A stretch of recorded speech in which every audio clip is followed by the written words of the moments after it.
Morning, everybody. I think it's time to roll. Welcome to our fifth webinar in the Retaining Businesses During the Pandemic webinar series. And I want to thank everyone for coming. I don't know how many people are here, but we had about 157 registered as of this morning. So thanks for getting up early and thinking about the Minnesota economy with us. So like I said, this is our fifth event. We'll spend about 20 minutes in discussion between Brigid Tuck and Laura Kalambokidis. And then we'll spend some time on Q&A. We'll have a stop at 9:30, and if Laura has a little bit of additional time, we can spend a little bit more time with more Q&A. But we promised that it's a half-an-hour event. We will record the event as we do with all of them, and they are available at our website, which you'll see at the end. I'll put that screen back up. So please take the evaluation at the end, because we do get good ideas for what our future topics you'd like to see. We have a lot of smart people at the U and in the state, and we're kind of sharing between university experts and outside experts in this series, and we try to make them conversations. So with that, I'm going to introduce Brigid Tuck, who was our first webinar speaker back in April. She's our Senior Economic Impact Analyst for Extension. And then Dr. Laura Kalambokidis, who is our state economist, who also is a professor in the Department of Applied Economics at the University of Minnesota. So with that, I'll throw it over to Brigid and Laura. All right. Well, good morning. Welcome, everybody. Very excited for my opportunity to interview the state economist. It's kind of like a dream come true for Brigid. So thanks, Laura, for agreeing to do this. As Michael mentioned, Laura is our state economist. She is also in applied economics, but also has an extension appointment and has actually done some national extension work, developed a program on public value. So she is no stranger to our Minnesota communities and to the needs that happen at that community level. So great presenter today to kind of talk about what's happening nationally, but then bringing it kind of down to our community levels. So I will have a bunch of questions here. As Michael mentioned, we will have time for Q&A. So I encourage you, as we're talking, feel free to type things in the chat, and we'll monitor that and pick up questions there as we go along as well. So with that, Laura, let's maybe start. I like to start at the big picture level. Can you tell us kind of what's happening at the national level? And then with that, I know there's a lot of uncertainty. What parts of the economy maybe are most uncertain? Or when you're looking at the forecast, where is that uncertainty coming from? Yeah, great. Thanks, Brigid. And Michael, if you want to just go ahead to the first slide. I'm also really pleased to be here. And one of the reasons, as Brigid said, that it's useful to start with the U.S. economic outlook before I move to Minnesota, and that's what I'm going to do. We'll talk a little bit about the U.S. and then to Minnesota, is because Minnesota's economy is very closely tied to the U.S. economy. We have a diverse industry base that has a similar profile to the United States, and so we tend to follow the U.S. economic outlook.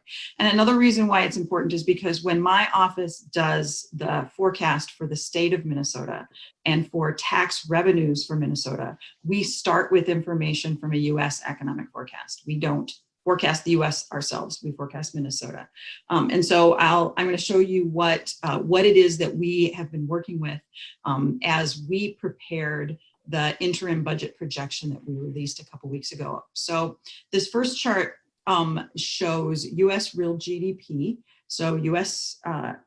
Economic activity.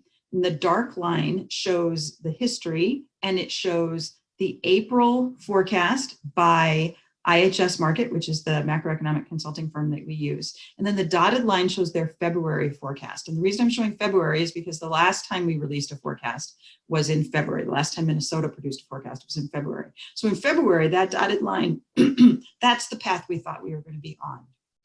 And there were risks at the time. We knew that COVID was beginning to be a thing. And so in our presentations and our documentation, we said, one of the risks to this outlook is that the pandemic that the virus becomes a pandemic and becomes more widespread and of longer duration. And indeed, of course, that is what happened. So the outbreak of COVID-19 and the measures taken to prevent its spread dramatically weakened the US economic outlook compared to what we had in February. And so in April, IHS was forecasting a minus 5.4% growth, so 5.4% contraction this year. And so that's what that dip down is. IHS then expects a recovery. So what they noted that their outlook depends critically on the path of the pandemic, and they expect the spread of COVID-19 to peak and then dissipate soon, so in early summer, allowing social distancing restrictions to be lifted in late summer or early fall. And then economic recovery begins at the end of the year. So you can see 3 quarters, and that the data points in this chart quarters, 3 quarters of negative growth or down, pointing down, and then it starts to pick back up, and we have growth next year, annual growth about 6.3% next year. But note that we don't get back to that dotted line. So in this outlook, we get back to the level that we had been prior to the pandemic sometime in the middle of next year. So you can see the black line that comes up in 2021. It does get to where we were when the pandemic started, but we never get back up to that dotted line. So some amount of economic activity is simply lost, and we don't get back onto the path that we were on.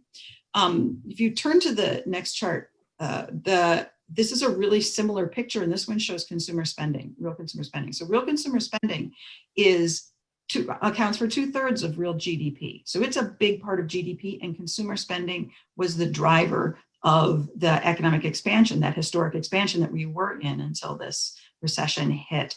And so consumers are a big part of this. We're a big part of the expansion and are a big part of what is happening to the economy right now. So this collapse in consumer spending, this is a 5.3%, or I'm sorry, 5.5% decline in consumer spending, and it has a similar path back up as real GDP, but it never gets back to that path that we were on. And so what's happened, why is consumer spending contracting as much as it is? Well, there's the social distancing that is keeping people from being able to spend on some things that they normally would, but it's also increased unemployment and subsequently declining wages and salaries and volatility in the stock market. So the way the stock market plays in here is that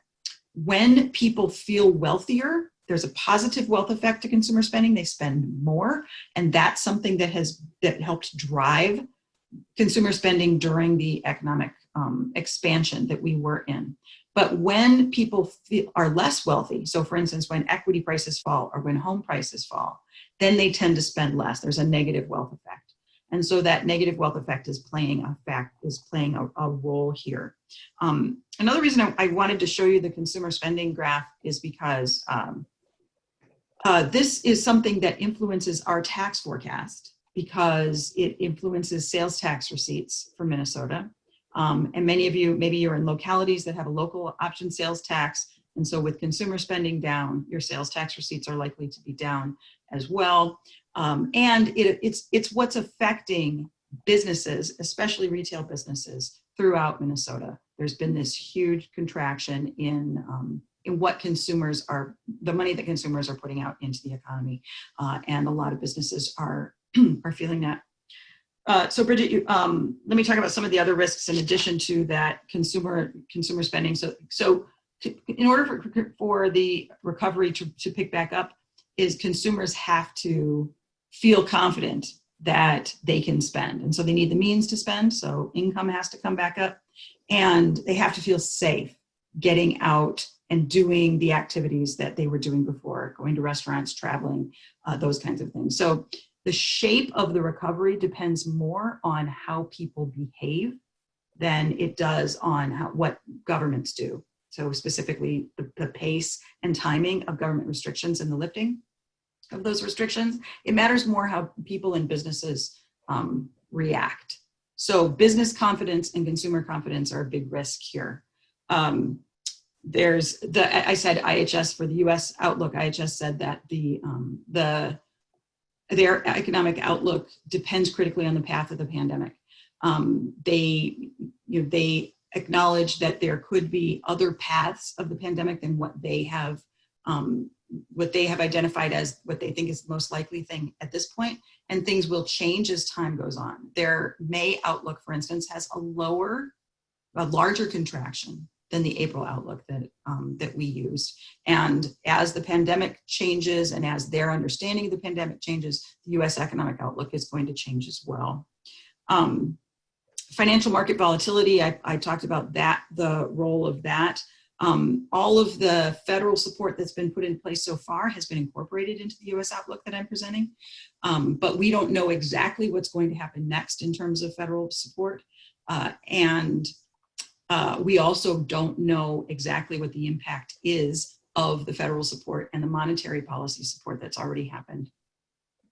And then one risk that is more specific to our revenue forecast, which is what informed that interim budget budget projection that we released a couple weeks ago, is that we have these delays in tax payments right now, where you didn't have to pay your income taxes on April 15th. You can pay them in July.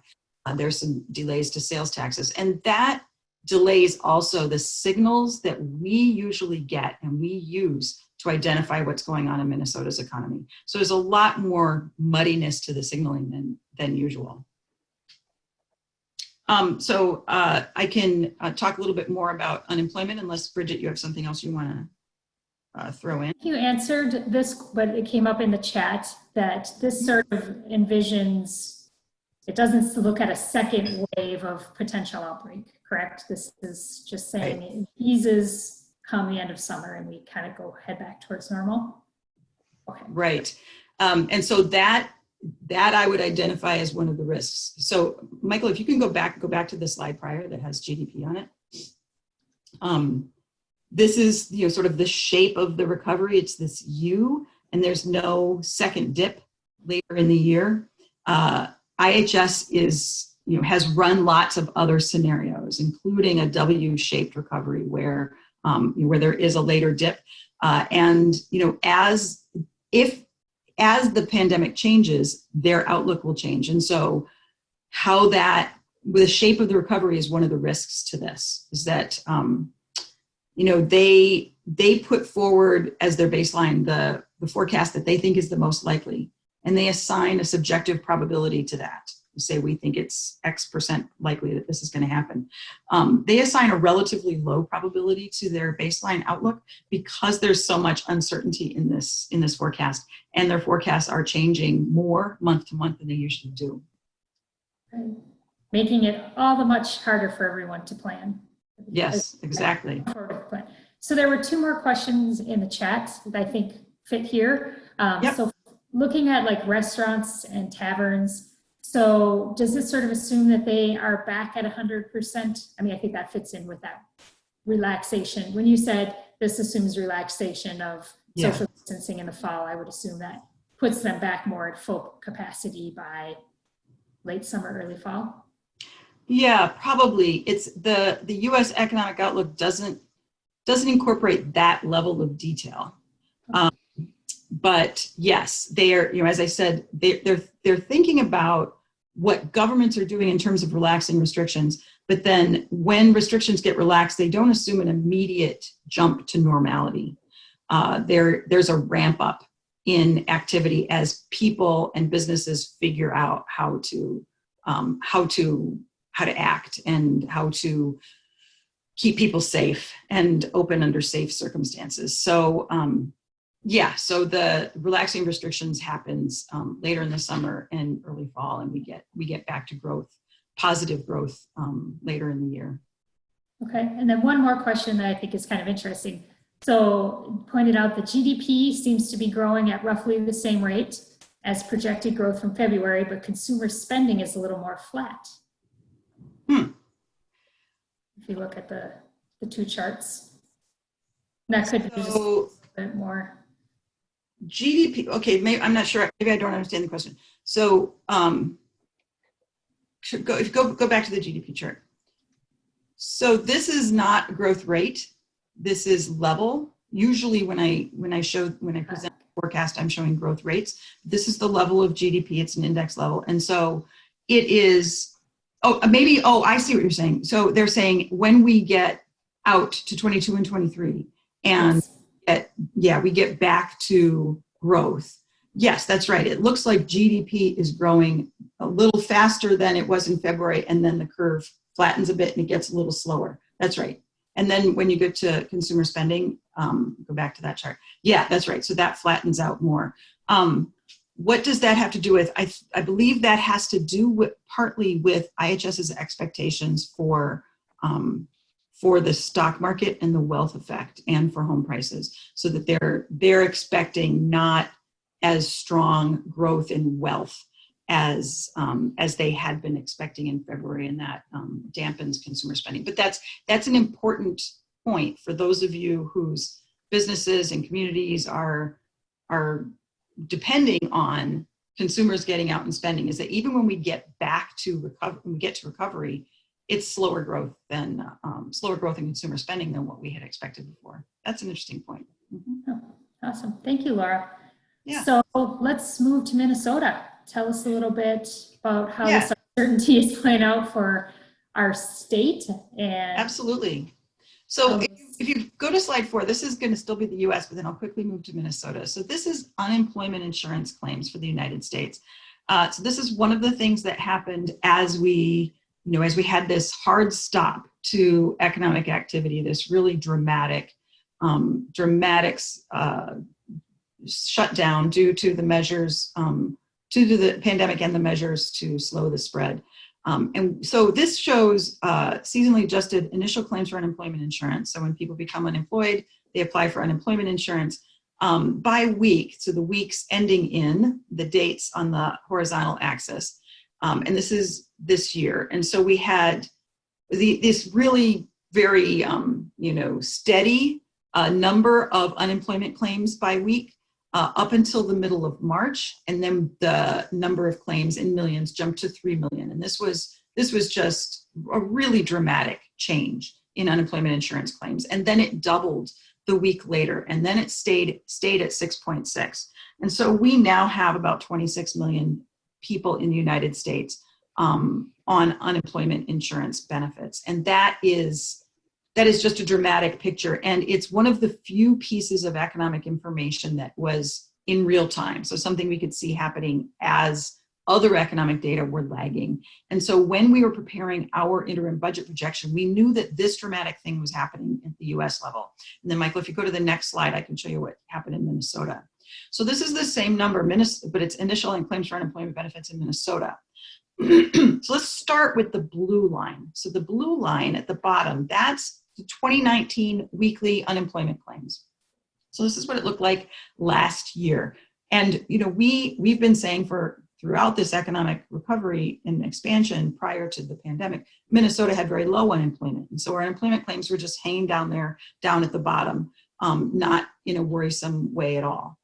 And then so we decided to compare that to what it looked like during the Great Recession. So if you move to the red line, this is what a recession looks like for unemployment insurance claims. And so it's a solid amount above the blue line. And if we didn't have the green line in there, that would look like a really big jump, which it was. It was a big jump. So this was weekly claims. It's not cumulative. It's just weekly claims during 2009. Now look at the green line. This is 2020. So if you go back to the left-hand side of the graph and start with week 1, the green line is tracking what happened in 2019. So we had pretty much the same kind of year, not a lot of activity in unemployment insurance claims. Our unemployment rate was low. Then you get to the middle of March and we have this dramatic spike up. And everybody saw that happen. That got announced, and it was really something that we had never seen before. That's about 115,000 claims that week.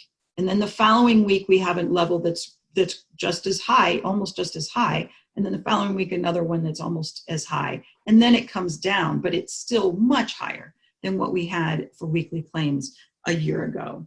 So at the moment, so since March 16th, about 690,000 claims. We've had about that many claims in Minnesota. That's a lot of lost jobs. Now, this, as I said, this is real-time data, and so it helped us understand what was actually going on in Minnesota's economy, but it's different than what we usually think of as unemployment insurance claims, because this time mixed in there are self-employed people, because during this crisis, people who are self-employed can apply for unemployment insurance, and Minnesota implemented that sooner than many other states. It also includes people who have had their hours cut significantly because of the pandemic. And so they may still be working, but their hours are cut and they can get some claims for that. So that you can't draw a direct map from this to the unemployment rate in Minnesota. So we saw this was going on. And if you turn to the next slide, you can see our forecast for Minnesota wage and salary income. So here, the height of the bars here is the growth rate in total Minnesota wage and salary income. So that means you add up all of the payrolls of all of the employers in the state of Minnesota. That's total wage and salary income. And then you look at how that grew over the course of a year. So the dark bars show the history in growth in wage and salary income in Minnesota. And then the striped bars at the end show our forecast for wage and salary income. So that dramatic increase in unemployment insurance claims feeds into our forecast of lower wage and salary income growth. And that lowered our forecast for both income tax growth and sales tax. Brigid, do you want to, I can drill down more into some differential effects across the economy, or do you have questions you want to jump in with now? No, I think this is good. We are at 9:22, and 9:30 we should be wrapping up with the formal part of this. So I will let you just kind of keep going because this is fascinating. So okay. So if you go to the next slide, this is a recent quote by the chairman of the board of governors of the Fed, that the burden of this, we have all been affected. So there is no part of the state that has been untouched by the pandemic, and there's no industry that's been untouched. There's no occupation. There's no family that's been untouched. So we're all affected, but the burden has fallen most heavily on those least able to bear it, which is often true with economic downturns. So if you turn to the next slide, we drilled down in those unemployment insurance claims to see what those differential effects might have looked like. And so these are unemployment insurance claims in Minnesota since March 16th. And DEED has the data on their website to show what occupation people were in when they filed for these claims. And so you can see we've distributed the number of claims across occupation groups. These aren't industry groups. There's no easy crosswalk between occupations and industries. But obviously the first one, the highest bar, about 100,000 claims there, is food preparation and service related. And then so all those restaurants, all those bars in your towns, those places are really, really lost a lot of workers, at least put them on furlough. And then sales related, and then office administrative support, production. So there's some manufacturing people that got laid off. That's the next one.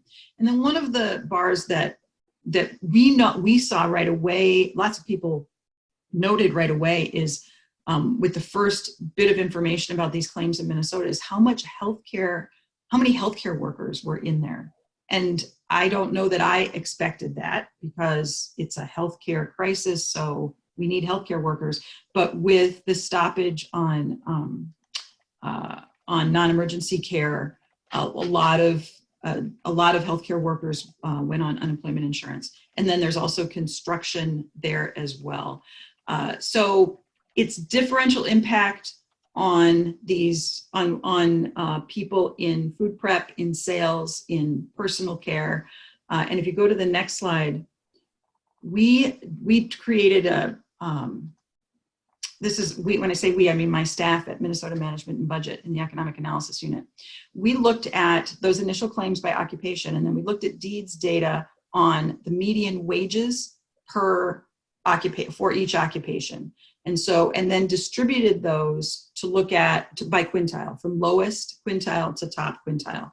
So looking at where is the burden, who's really being impacted here. And so 38% of those UI claims for Minnesota since the middle of March have been in occupations that have the lowest median wages. That's the dark blue pie bar. And then 23% have been in that second quintile. So indeed, there's been a differential effect. A lot of people whose jobs can be done at home are continuing to do them, and their salaries have stayed the same, and their hours have stayed the same, and their benefits have stayed the same. But in many of your communities, I'm sure you're seeing that it's people in the lowest wage earning categories, not exclusively, of course. You can see there's impact in all of the quintiles, but that's where the burden is really being felt. So that's the end of my prepared remarks. So we can go to more questions. Yeah, so just one question on that unemployment information. Is there a wage cap on unemployment that might affect how this pie chart works out? I'm not aware that there is one, but. I don't have an answer to that. A wage cap meaning if you. Like there wouldn't be people in the high income because they can't qualify for unemployment, I think is. I don't think that's the case. I mean, if it has to do with number, you've lost wages because your hours are lower, you have to have lost a certain percentage of income in order to be able to apply, but I don't know that there's a cap. I mean, if you're a high wage earner and you lost your job, you can apply for unemployment as far as I know. Okay. All right, we'll let people comment on that in the chat if they have better information. So Ron, I see that Ronnie just answered. Yeah, there's an hourly cap. Okay.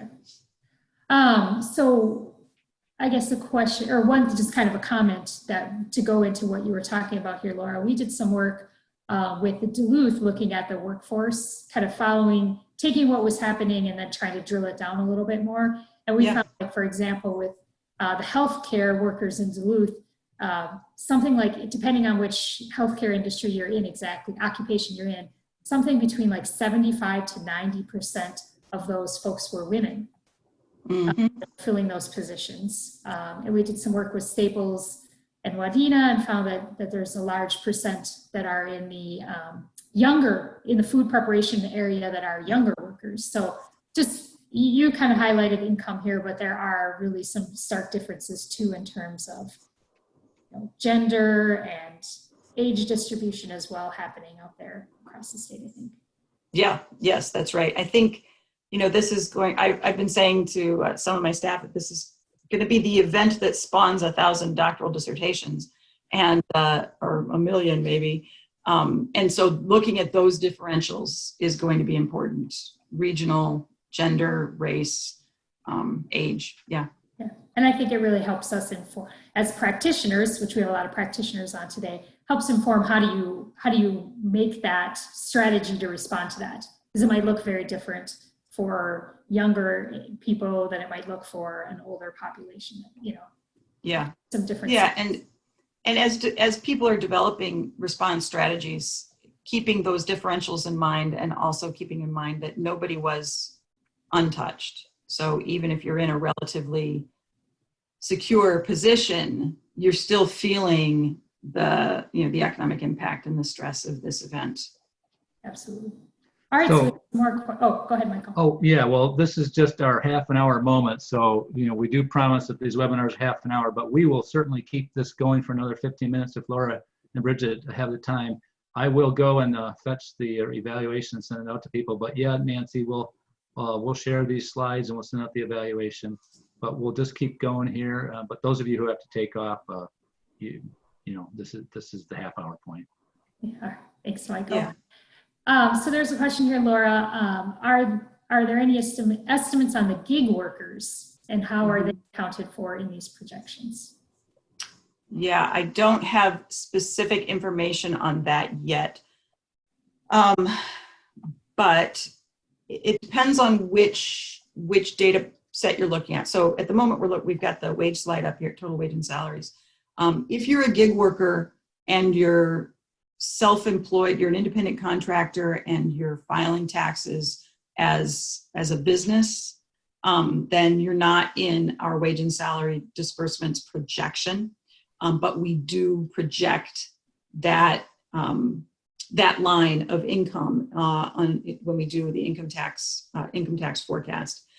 And I can talk more about this wage and salary projections. I saw there's a question about that. But in terms of unemployment, it's new. It's under this particular crisis that self-employed workers can apply for unemployment insurance benefits. And so that effect has altered the comparability of the unemployment insurance benefits now to the historical time series.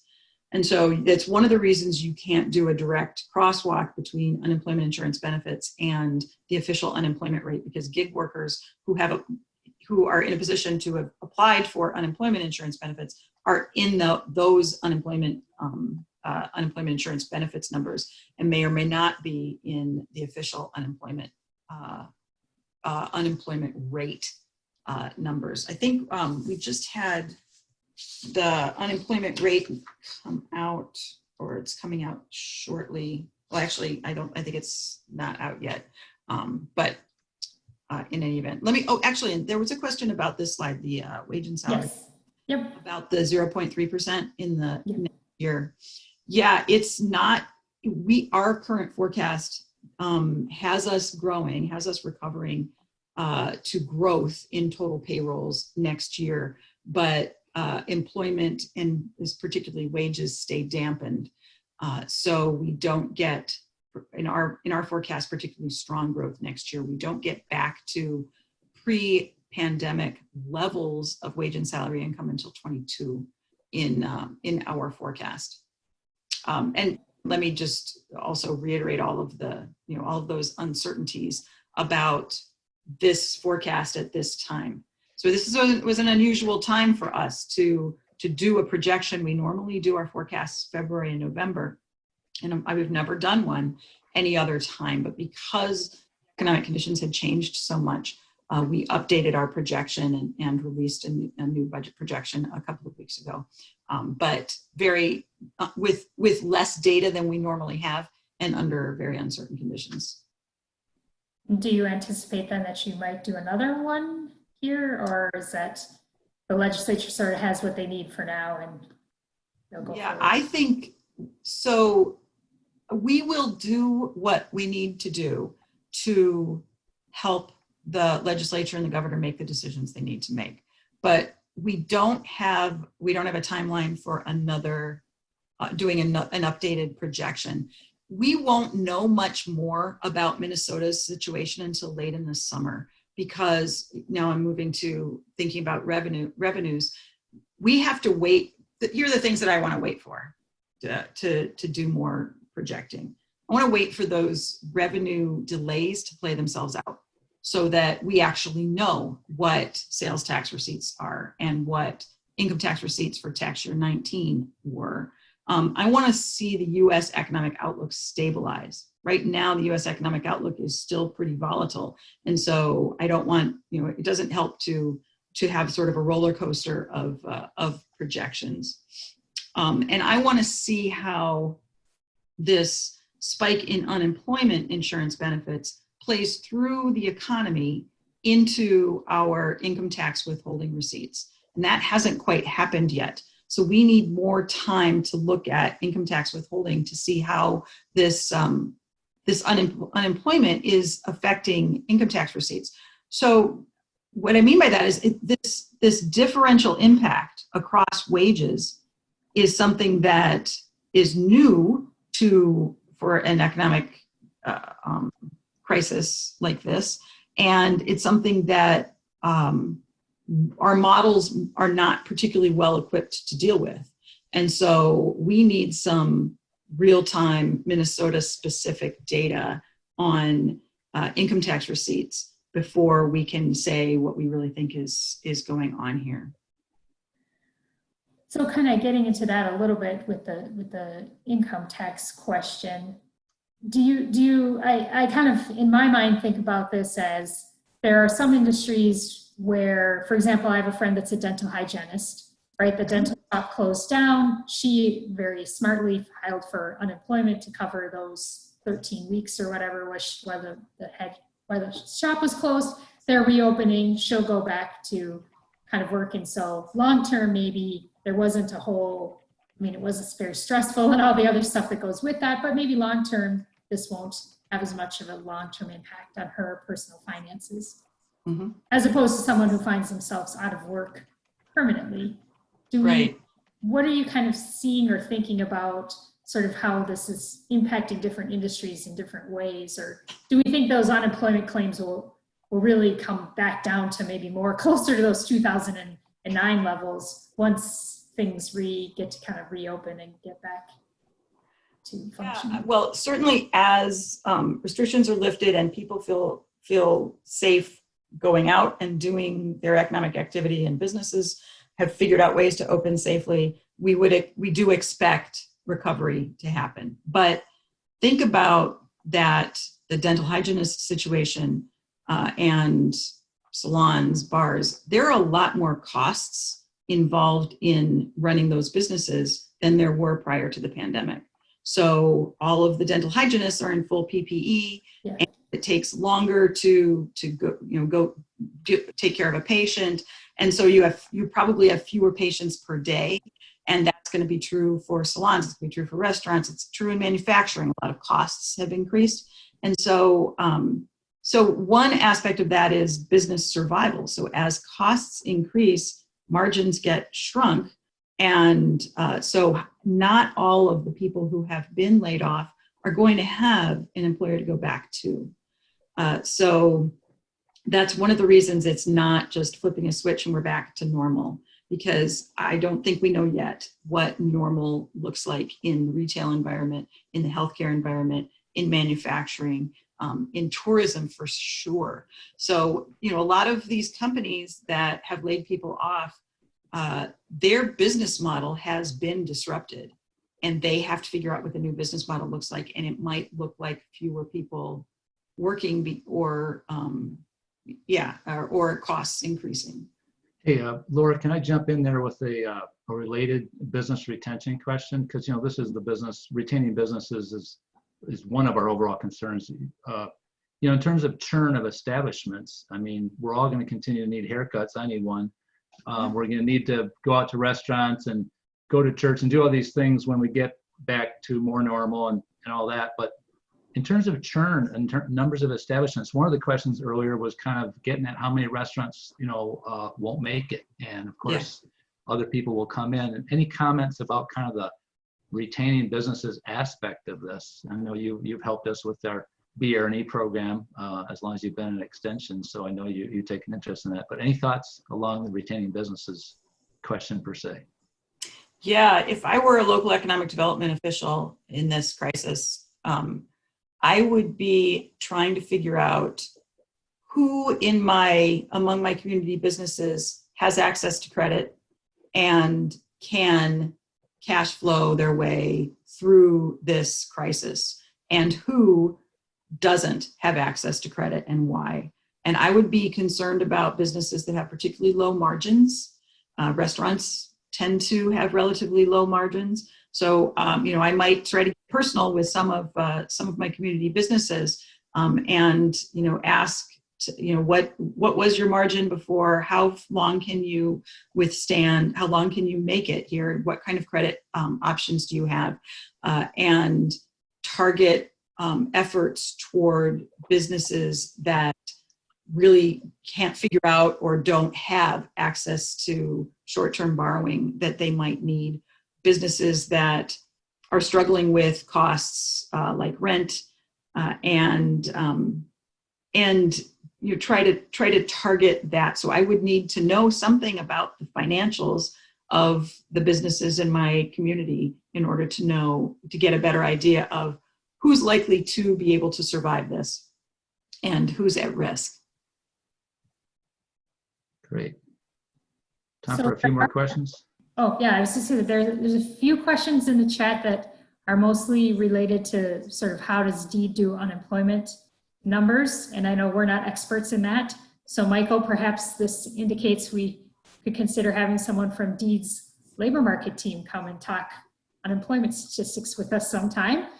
So I see those Good that idea. are ignoring you, but I don't know that we have the answers. But Laura, I thought we'd just maybe end on, there's a lot of fear and uncertainty out there right now, but I always like to think that our Minnesota communities are fantastic places to live and work and play. So as you look at this, what are maybe some signs of hope or some positive signs that you see for Minnesota here as we go forward?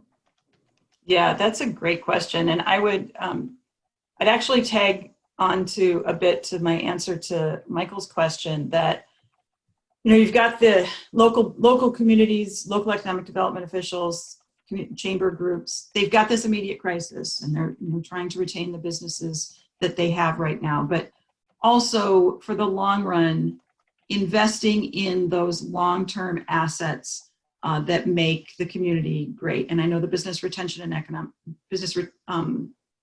retention and expansion program, the surveys that come out of that program help communities identify what are the things that businesses value about this community. And so while you're fighting the fire on one hand, thinking about those assets, we still have those assets, how can we continue to invest in them? And those are things that, statewide, those are things like a diverse economic base, an educated, hardworking workforce, natural resource amenities, educational systems, healthcare systems, and then each community has their own specific assets. Another thing that gives me some hope here is that while no industry has been untouched by the pandemic, a lot of jobs are still intact, and they've been disrupted, but a lot of people are going to be able to keep their jobs and keep their income and their benefits. And so taking some time here to think about what that new normal is going to look like and what we want it to look like. How can we innovate? What can we learn from this crisis that will help Minnesota communities thrive in the future? Are there things that we've learned about distance work and distance learning and the need for transportation infrastructure, the need for healthcare infrastructure? So I'm hopeful about this being an opportunity for communities in Minnesota to take some time to be creative about shaping their future in whatever this new normal becomes. Well, I think that's a good way to go out. How Brigid? Yes, that's what I was just going to say, Michael. I think that's it. Well, thank you so much, Laura Kalambokidis and Brigid Tuck. And those of you who attended, I will be sending the evaluation. I thought I had it queued up and apparently I didn't, but I will send that and Laura's slides out by email. We do have another event coming next week, which is about a small town bank in Osakis. And that's gonna be an interesting discussion between Dee Lemire and this banker about a bank working on community psychology and trying to help its community of businesses get through this pandemic along with the rest of the community. So the series continues. Please send us your ideas. We just got one. Maybe I'll be calling Cameron Mock about maybe getting him or one of his people on from the labor market analysis team. But we're going to keep this going because that's part of Extension's duty is to give practical information and practical knowledge and convene people. And I think we're learning from each other as much as as from the people who are on the stage. So thanks everyone. We'll be in touch and continue to take care of yourself and your loved ones.